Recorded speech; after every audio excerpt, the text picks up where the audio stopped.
this. Good afternoon, everybody. Let's get started. Good afternoon. The date is November 15th, 2022. The time is 4:34. To ensure we have a quorum present, I'm going to read out the names of the members of the Executive Committee, and if you are here, please say present. Colin Clark, present. Dr. Lael Melville. Present. Thank you. Don Davidson. Inbound. Cameron Johnson. Present. Thanks, Cameron. Ed Toriak. Andre McEwing. Here. Thank you, sir. John McPherson. Present. James Stanton. Here. Yep. Thank you. Michael Stack. John Beckert. Present. Pilar Davies. Christine Vandevelde. All right. Thank you, everyone. Down. I note here, Alex, am I correct in saying that we do in fact have a quorum Oh, yes, of sir. the Executive Committee present, and I call to order this Executive Committee meeting of the Board of Uplift Education. Thank you all for being here today. First item of business is the Community Forum. Alex, do we have any community speakers signed up to speak with us today? We do not. We can move on to the next item. Okay, next item of business is to consider and take action on the October 25th, 2022 board meeting minutes. Are there any questions from the board on the proposed minutes? Hearing none, do I have a motion to approve the board minutes from October 25th, 2022 as presented? Thank you. Second? Second. Are there any votes against the motion? The motion is there. Hearing none, the motion is approved by unanimous vote. Next up is our finance update from Yasmin. Awesome, great. Well, good afternoon. Oh, sorry, I'm going to let everyone know. So we have 3 items today, but most importantly, we have the presentation of the highlights of our audit. Dallas Suger, the partner from Weaver, is here with us today and will be presenting. I also want to introduce Debbie Curry, who's our interim senior director of accounting and literally led the work on the ground to have a very successful audit under incredibly challenging situations. So circumstances I'm so grateful for, as I know you all are too. Ed Toriak, the chair of our audit committee, who's been actively involved in this process, had to stay behind in New Orleans for a meeting, so he's by phone listening in. The audit committee met yesterday in their final meeting of this process and saw the presentation. But I'm just moving my phone, Ed, so you're near Dallas. I'll hand it over to Dallas to present the high-level overview of the audit. Hey, thank you, and good evening, everybody. My name is Dallas Tucker. I'm an engagement partner with Weaver. We had a senior manager, Meredith, on the audit for this year. It was her second year on the audit, and then a team of seniors and staff that helped us get through the test work as well. The audit's been substantially completed, so we wanted to go through the results of the audit here this evening. So I did print out the slide deck. It's up here. And then we have copies of the draft report if anybody wants that. I believe it might have been circulated prior to the meeting as well. So our audit process was that we kicked off the audit in June. We performed interim field work. That's where we come out, look at your key accounting cycles, determine what key controls you have in those cycles, and that impacts the level of extended procedures that we do in the various accounting areas. Final field work took place in October of this year. That's why we look at your ending final balances and we perform testing to get comfortable over those balances. We met with the audit committee yesterday to go through the results in a little bit more detail than we'll do tonight. And we are in a position to issue the final report and our opinions later this evening. So our audit was performed in accordance with a few different standards. First, generally accepted auditing standards, which are applicable to every audit that we do. And then Uplift also received a single audit over their federal awards. So we performed that audit in accordance with generally accepted government auditing standards, as well as the Single Audit Act. So we took a risk-based approach, as we do on all of our audits, where we go to your financial statements and look at those areas that are most susceptible to being misstated. And we focus our time and our effort on testing those areas. So specifically for Uplift for this year, that included revenue recognition related receivables. We do a lot of detail level testing over grant activity, as well as state funding, and any contributions that are received during the current year. We also, as I mentioned, do testing over your federal programs. That's a formula based over what we have to look at each year. This year we did look at 4 major federal programs: Title I Part A, IDEA B, and then ESSER 1 and ESSER 3. And those last two programs are part of the CARES Act funding. So those are considered by the government to be high risk and they have to be tested each year. So we will issue several reports as noted in the draft. So one is the report of the financial statements. We will issue a clean or unmodified opinion on the financial statements.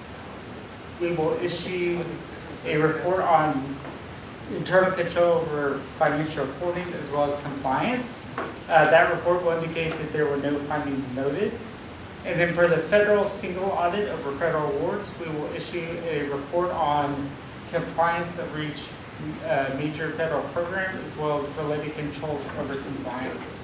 That one will also be a cleaned up opinion, an unmodified opinion with no findings being noted. And I will highlight to you, especially for the federal awards, you'll have 4 that had to be tested this year. It is pretty rare for there to be no findings. Specifically the CARES funded grants, they're pretty complex. The regulations and rules around those were rapidly changing. So it just speaks to the quality of the team to not see findings related to those 2 grants specifically. So beyond that, we do have some other communications we're required to go through with governance.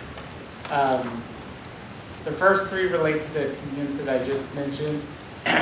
During this year, there were no unusual transactions which lacked authoritative guidance, nor were there any new accounting principles that were relevant to Uplift that had to be implemented. During our testing, we didn't note any fraud or illegal acts. Nor did we note any material weaknesses in the internal control over reporting or over compliance. We do go through your financials and look at those areas where there's judgment or an estimate impacting the number being shown. We evaluated those and determined those to be reasonable in relation to financial statements as a whole. We encountered no difficulties during the course of the audit. The whole team was very supportive. They were prepared. Made the process go about as smooth as possible. We will or have requested certain representations from management. That will be provided in the management representation letter to us along with issuing the final reports. We also noted no indicative issues that arose during the course of the audit. We are required to communicate audit adjustments that are reported as a result of the testing that we're doing. None of these here are considered to be material overall to financial statements as a whole, but we did have 2 that we proposed to management that management elected to record. The first relates to a missing construction invoice for June during the fiscal year, so there was an adjustment to accounts payable to accrue for that. Also, accrued payroll was found to be overstated because a reconciling entry was missing. So that was adjusted to match the reconciled amount. We did have 2 adjustments that we identified that were determined by management to not be material, which we agreed with. The first related to a need to adjust the prior year accrual for one of the grants. The other related to an accrual that was recorded in the prior year for which the related expenses had not yet been incurred. So those last 2 were passed and not reflected in your financial statements. Some financial highlights in terms of revenue. Local support, which is mainly driven by timing of contributions received, is relatively consistent, a little bit lower than last year. State program revenues are up from prior year. The main driver there is going to be your average daily attendance. And then federal program revenues are up substantially from last year. And the main driver of that is the new federal funding from the CARES Act that was received and recognized during the year. And then expenses, the growth here is consistent with the growth in revenue. So increased number of students, increased headcount, as well as some of the funding that was received from the CARES Act that was expensed for the year. Those are all the drivers of the increases to program and support and service expenses compared to the prior year. So that, again, I just want to express our appreciation and for the support that we received throughout the process. This is my first year as a partner on the audit, but I have been on it as a manager I think 2 or 3 years ago, and previously, the audit went about as smooth as I can remember, so we appreciate all the help we received. If anyone has any questions on our process or the report itself, happy to answer that. Yeah. Yes, sir. Yes. Duggar? Yes, sir. Mr. Duggar? Yes, sir. Okay, so let's go back to slide 11.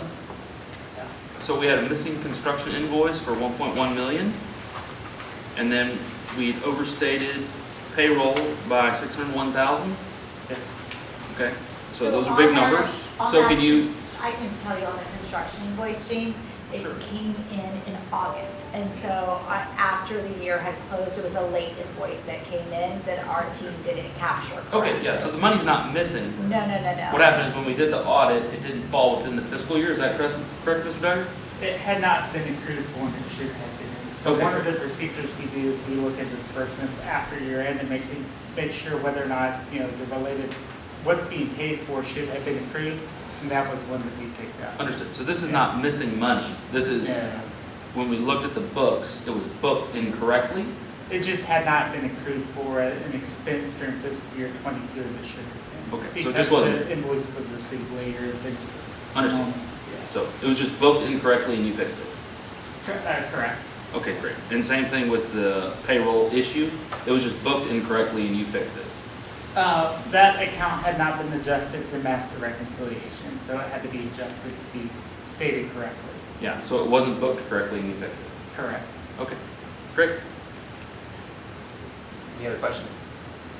Ed, are you on the phone? Would you like to say anything?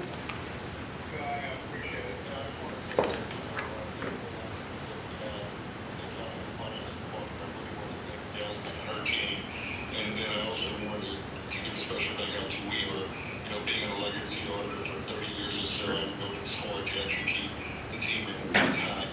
And I want to say Weaver did a really good job of ensuring that we had a consistent team year over year and was very easy to work with and helped us get through these times. And so looking forward to next year's audit, which is hard to say as a finance person and an auditor, but I'd like to thank the team for the effort put forward. Thank you, Ed. And thank you to you and the audit committee. Richard was on the audit committee as well, and we had 3 new members that we recruited as well. So we had 5 members of the audit committee to all make sure we had extra eyes during this process. And we met several times over the course of the audit. Thank you all for serving, and Ed, thanks for your leadership in that process. Any other questions at all? Richard, anything you wanted to add? Richard? No. Other questions? Hearing none, do I have a motion to approve the finance audit for fiscal year 2022 as presented? So moved. Thank you. Do I have a second? Second. Are there any votes against the motion? Hearing none, the motion is approved by unanimous vote. Thank you. Thank you. Duggar. And thank you, Ed. Thank you, Ed. Next item is about our permanent school fund application. Yes? Yes, perfect, okay.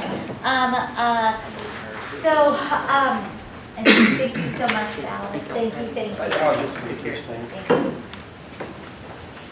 Okay, so our next item, as I explained in my email, is a standard part of the bond process for us. We've transitioned from audit, it's now time to get ready for a bond issuance to build New Luna. And we are looking to go to the market the end of February. Of course, we'll adjust if we watch timing needs to based on interest rates, but we're working backwards from that. And one of the first things we have to do is apply for the permanent school fund.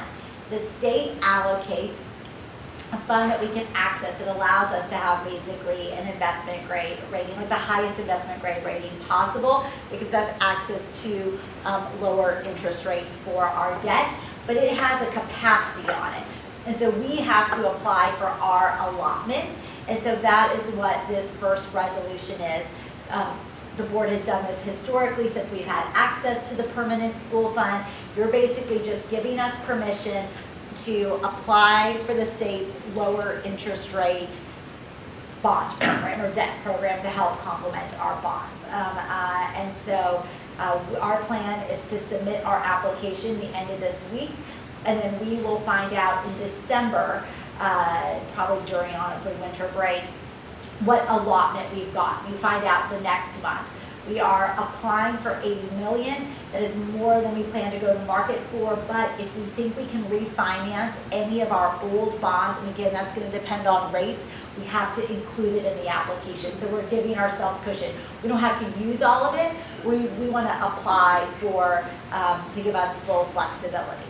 So that is what I'm asking for, but I'm happy before you ask for a motion to answer any No questions. downside at all to going to the bigger figure?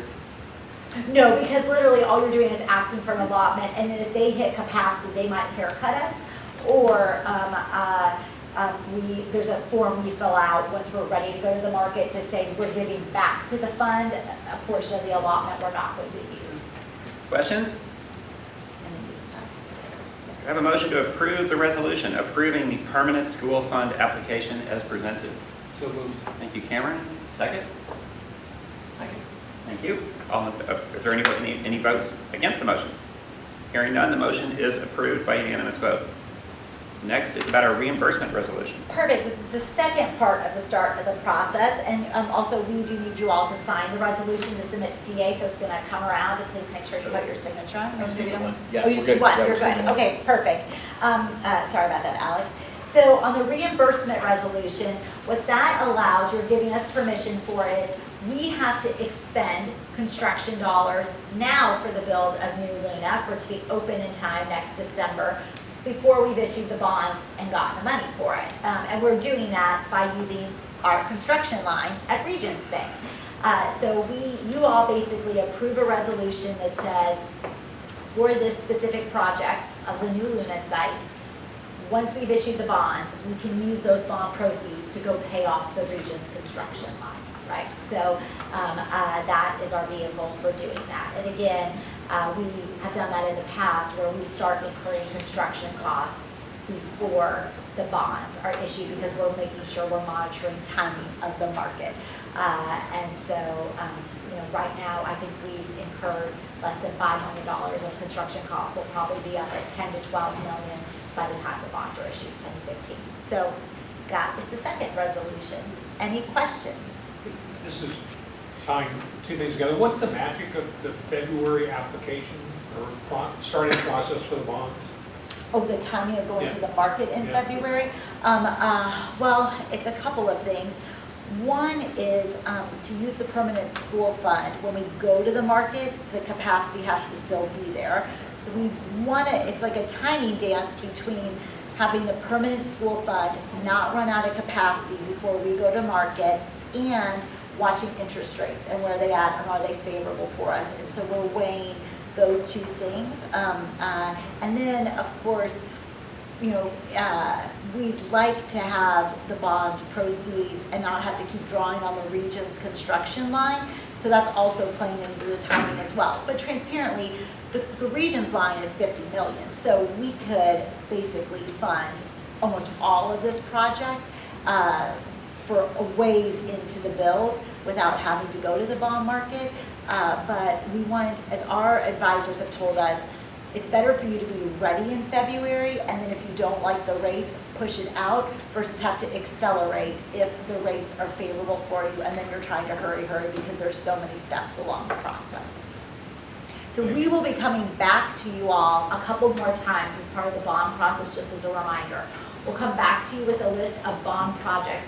The biggest bond project is the New Luna site, but there is renovation work that needs to happen on various campuses, and we aggregate those into a fund to go towards the bond proceeds. And then right before we actually start selling bonds, we'll come back to you as well. So just this is the journey of the process, and I'm not going to go sell bonds without coming back to y'all a few more times.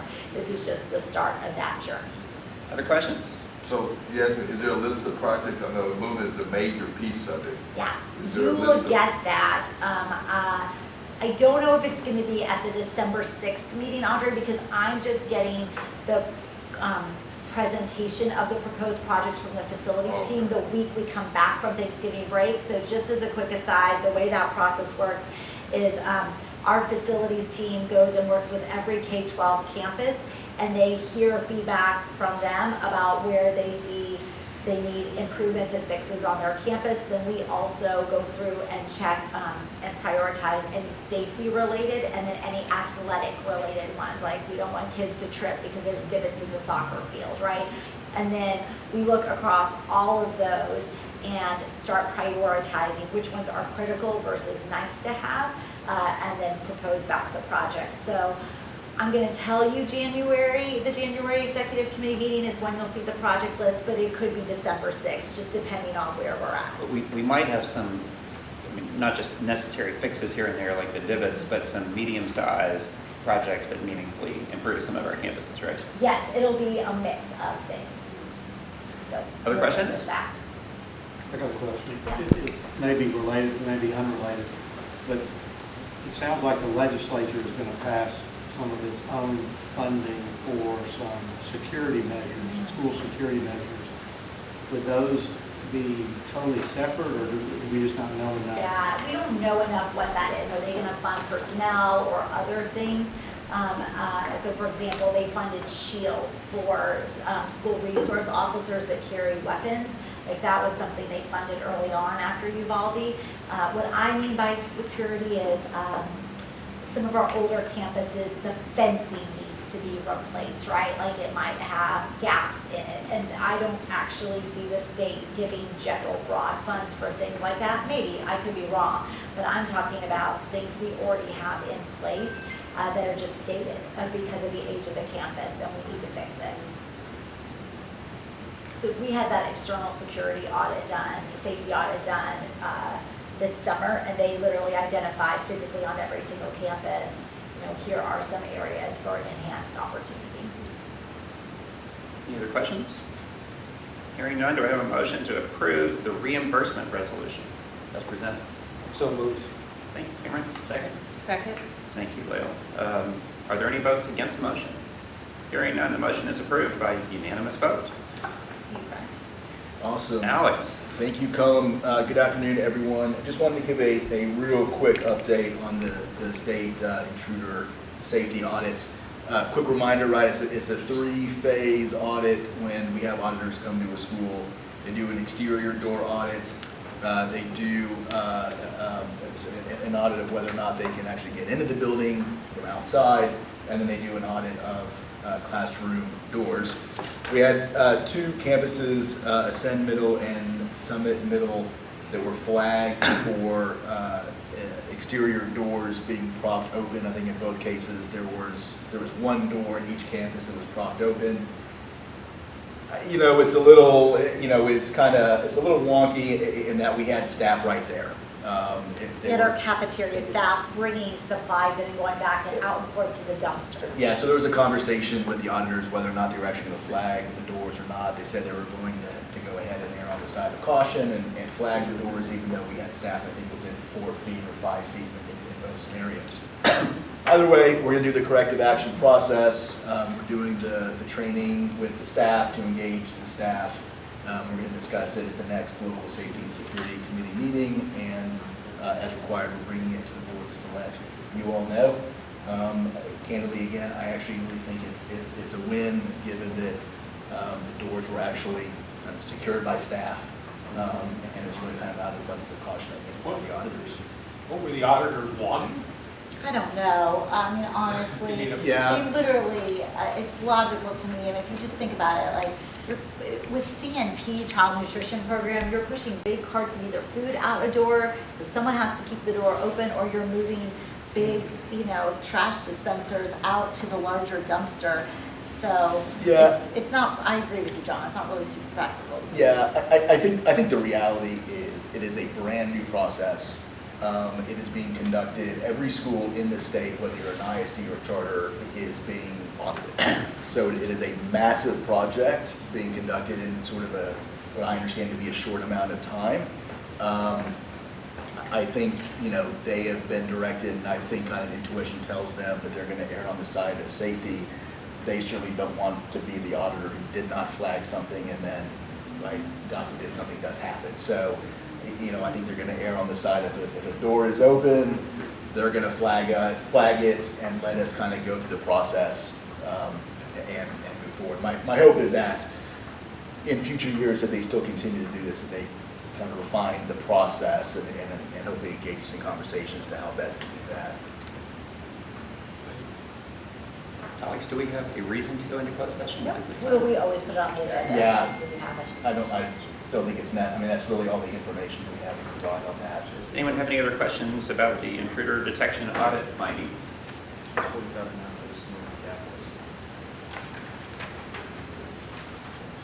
We're getting towards the end here, right?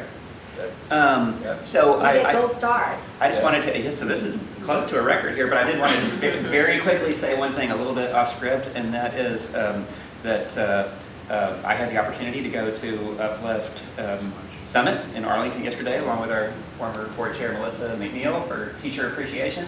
I know everyone here, James gets the privilege of being on Uplift campuses frequently, North Hills, right, as a parent. Trying to get there now. I guess all I wanted to say is that I know everyone has had their opportunities, but it never gets old. You know, all of us who do this work and hear about these sometimes, you know, challenging issues around intruder detection and so forth, it's good to go back to the campuses and remember why we do this. It was just absolutely fabulous to see just a culture that was so strong, people so committed to the mission, the kids learning, everyone focused.